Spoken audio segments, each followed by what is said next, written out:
매일 성경 묵상을 돕는 해설 가이드입니다. 안녕하세요. 묵상 코치입니다. 함께 읽고 나눌 말씀은 민수기 18장 8절에서 20절까지 말씀입니다. 성막에서 직무하는 제사장들과 레인들을 위한 급료와 생계 지원에 대한 지침을 크게 세 묶음으로 나눌 수 있습니다. 제단에 태우는 제물들, 다양한 봉헌물들, 첫 태생들입니다. 이것을 세부적 목록으로 나열하자면 제단 제물들, 요제물을 포함한 여러 봉헌물, 첫 소산물, 헤렘, 첫 태생들입니다. 8절에서 14절 읽겠습니다. 여호와께서 또 아론에게 이르시되 보라, 내가 내 거제물 곧 이스라엘 자손이 거룩하게 한 모든 헌물을 내가 주관하게 하고 내 기름 부음을 받음으로 말미암아 그것을 너와 내 아들들에게 영구한 몫의 음식으로 주노라. 지성물 중에 불사르지 아니한 것은 내 것이라. 그들이 내게 드리는 모든 헌물의 모든 소제와 속제제와 속건제물은 다 지극히 거룩한즉 너와 내 아들들에게 돌리리니 지극히 거룩하게 여김으로 먹으라. 이는 내 성물인즉 남자들이 다 먹을지니라. 내게 돌릴 것은 이것이니 곧 이스라엘 자손이 드리는 거제물과 모든 요제물이라. 내가 그것을 너와 내 자녀에게 영구한 몫의 음식으로 주었은즉 내 집에 정결한 자마다 먹을 것이니라. 그들이 여호와께 드리는 첫 소산 곧 제일 좋은 기름과 제일 좋은 포도주와 곡식을 내게 주었은즉 그들이 여호와께 드리는 그 땅에 처음 익은 모든 열매는 내 것이니 내 집에서 정결한 자마다 먹을 것이라. 이스라엘 중에서 특별히 드린 모든 것은 내 것이 되리라. 제사장의 성막 봉사에 대한 수고비와 일종의 급여는 도합 6가지 종류가 존재합니다. 6번째 급여는 11조이고 여기서는 5가지가 거론되고 있습니다. 이 모든 것은 백성들이 성막, 곧 하나님께 바친 헌물들입니다. 그것을 포괄적으로 거제물, 곧 봉헌물이라 칭하고 있습니다. 그것들은 모두 이스라엘 자손이 거룩하게 한 헌물, 즉 성물인데 그것은 지성물과 단순한 성물로 나뉩니다. 이 봉헌물들이 제사장들의 직무의 대가로 그들에게 주어진다는 것이 8절에서 분명하게 명시됩니다. 여기서 봉헌물은 성전에서 하나님께 바친 모든 예물과 제물을 포괄하는 명칭입니다. 이러한 봉헌물들 중에 제사장 몫으로 돌아가는 5가지 종류는 다음과 같습니다. 첫째, 제단에 바친 제물들 중 남은 부분은 제사장 몫으로 돌립니다. 이것은 소제, 속제제, 그리고 속건 제물을 포함합니다. 이것은 모두 지성물로 불립니다. 이것들은 제사장들만 먹을 자격이 있습니다. 여기에는 현직 제사장으로 임명된 남자만이 아니라 분명 신체상의 흠으로 말미암아 위임받지 못한 제사장 집안의 남자들도 포함되어 있습니다. 주목할 것은 5제사 중에 번제와 화목제가 여기서 빠졌다는 점입니다. 번제는 사람의 몫으로 돌아가는 고기가 전혀 없이 모두 제단 위에 태우기 때문에 이 목록에서 제외됩니다. 분명히 그 성격상 번제는 지성물이었다고 볼 수 있습니다. 그러나 화목제는 지성물로 불린 적이 없으며 단순히 성물로 취급됩니다. 화목제 짐승의 기름과 내장은 일부만 하나님께 태워 바치고 남은 부위는 사람들이 나눠 갔습니다. 태우고 남은 화목제 중에 제사장이 가슴과 뒷다리를 취하며 대부분의 고기는 바친 자의 몫으로 그는 그것을 친족과 이웃들과 함께 나누어 먹습니다. 화목제는 제단 앞에서 특정 부위를 요제 동장으로 한번 들어 올린 뒤 하나님께 바치는 제물입니다. 이것은 분명 제사장 몫의 2번째 목록에 포함되어 있습니다. 제사장에 배당되는 2번째 몫의 봉헌물은 제단 위에 태운 제물들 외에 다양한 봉헌물, 거제물들입니다. 여기에는 요제물이 포함되어 있는데 이것은 틀림없이 지성물의 목록에서 제외된 화목제일 것입니다. 제사들 중에 유독 화목제만 특정 부위를 제단 앞에 요제의 동작을 한 뒤 태우기 때문입니다. 이 봉헌물들은 제사장 집안 사람들의 몫으로 돌아가되 그중 정결한 사람만 먹을 수 있었습니다. 이러한 규칙은 이어지는 첫 소산물의 봉헌물도 마찬가지입니다. 제사장의 3번째 몫은 첫 소산물입니다. 그것은 제일 좋은 기름과 제일 좋은 포도주 그리고 첫 곡식입니다. 한글 성경에서 곡식으로 번역하고 있으나 원문은 그들의 첫 곡식을 뜻합니다. 즉 3번째 목록은 그 수확한 모든 추수물 중 공장을 거쳐 나온 첫 번째 생산물들을 의미합니다. 제일 좋은 기름은 틀림없이 그의 거둔 감람나무 열매에서 짠 감람류이며 기름은 묵은 기름보다 산화가 덜 되고 불순물이 없는 제일 좋은 최상급 기름입니다. 발효의 측면에서는 여러 해 묵힌 포도주가 상품이라 할 수 있으나 여기서는 틀에 짜서 제조 공정을 거친 티로시라는 포도 음료를 가리킵니다. 알코올 성분이 많은 포도주 야인과는 다른 종류입니다. 이것을 묵히면 알코올 성분이 강해지면서 오래된 상품의 새 포도주가 됩니다. 여기서 강조점은 그의 수확한 농산물로 이 포도 음료를 바친다는 것입니다. 제사장에게 돌아가는 네 번째 몫은 백성들이 특별히 드린 모든 것입니다. 이것은 헤렘인데 온전히 하나님께 헌정된 물건이나 사람을 지칭합니다. 일단 헤렘으로 바쳐진 물건은 물을 수 없습니다. 땅과 집의 경우라도 그러합니다. 반면에 사람들의 경우 헤렘으로 바쳐지면 헤렘 전쟁에서 반드시 죽여야 했습니다. 헤렘 전쟁에서는 사람과 더불어 물건도 모두 파괴합니다. 그러나 성전에 바칠 가치가 있는 기중품이나 금속 제품들은 전리품으로 가져왔습니다. 그것은 여호와의 집 곳간에 안치되었습니다. 여기서 헤렘의 헌물은 문맥상 아마 소산물과 관련된 백성들의 헌물로 볼 수 있습니다. 헤렘의 헌물은 다른 봉우물과 달리 물을 기회가 없이 성전에 기속되며 이것을 제사장들이 음식으로 먹었습니다. 15절에서 18절에 읽겠습니다.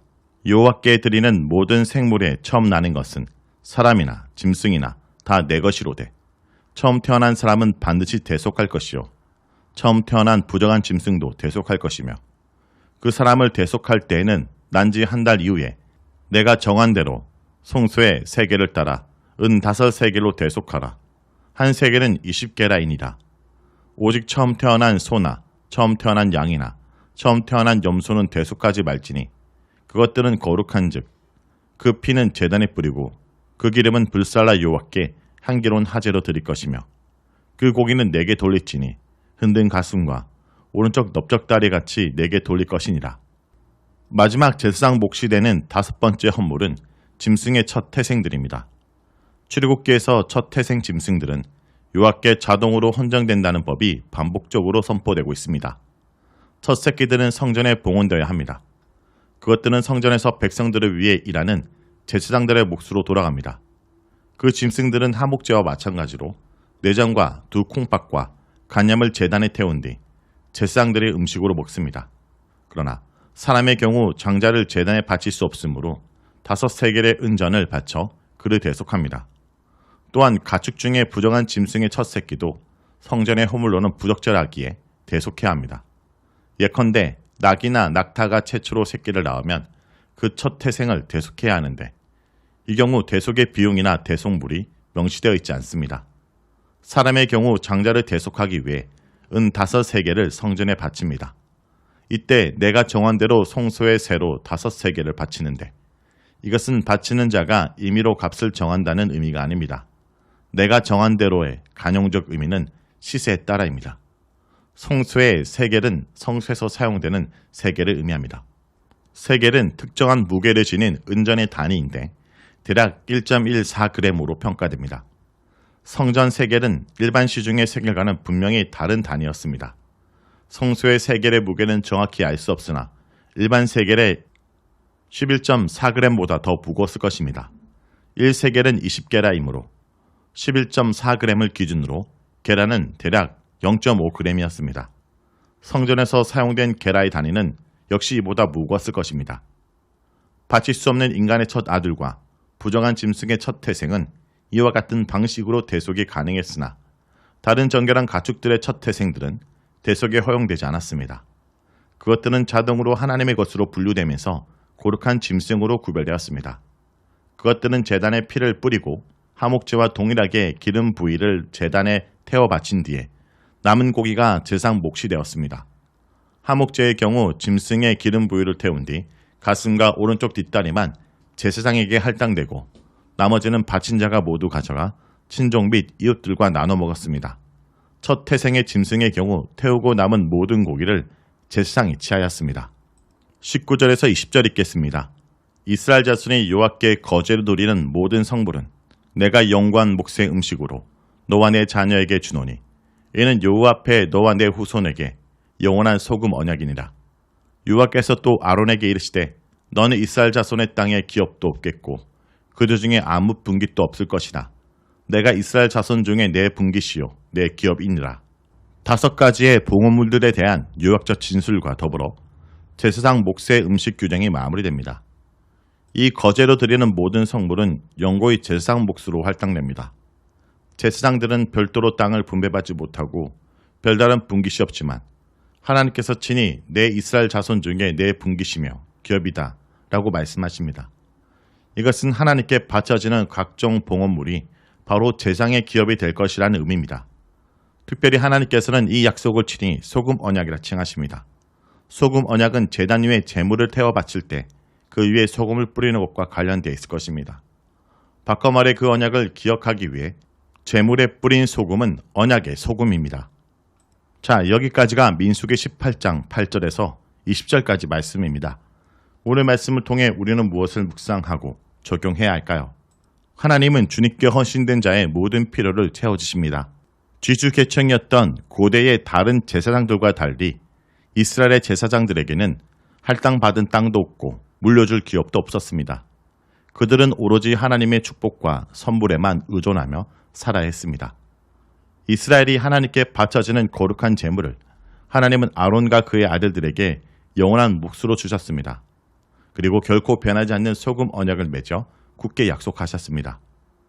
이스라엘은 이 강야를 지나 가나안 땅에 들어갔어도 가나안 땅이 아니라 하나님이 그들의 진정한 기업이심을 기억해야 했습니다. 성도 여러분, 우리도 이 땅의 제사장으로 살아갈 때 주님께 헌신된 그 삶을 주님께서 책임져 주십니다. 좀 더 남들보다 갖기 위해 움켜쥐고 다투고 앞만 보고 달려갈 것이 아니라 내가 있는 그곳에 주님을 보여주는 제사장으로 주님께 헌신될 때 주님께서 우리의 인생을 책임져 주실 것을 잊지 않길 기대하기 바랍니다.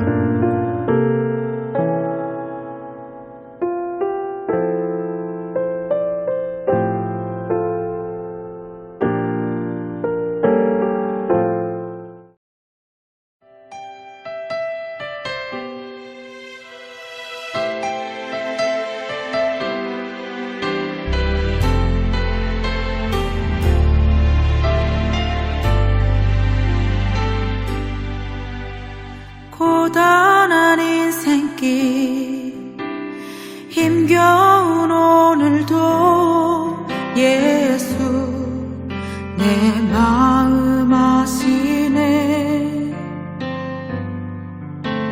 지나간 아픔도 마주할 세상도 예수 내 마음 아시네. 고단한 인생길 힘겨운 오늘도 예수 내 마음 아시네. 지나간 아픔도 마주할 세상도 예수 내 마음 아시네. 믿음의 눈 들어 주를 보리. 이 또한 지나가리라. 주어진 내 삶의 시간 속에 주의 뜻 알게 하소서.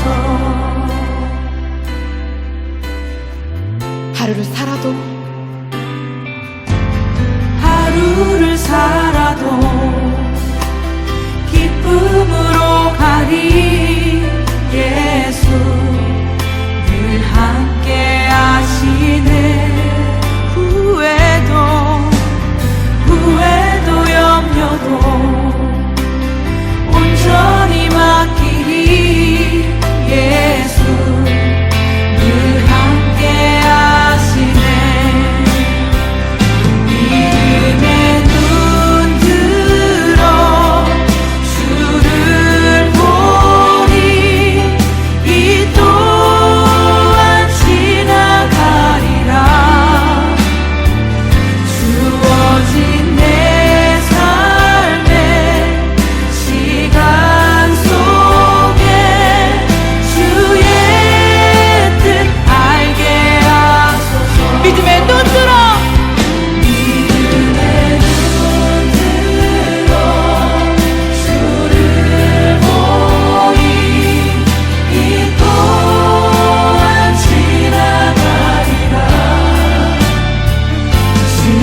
오직 내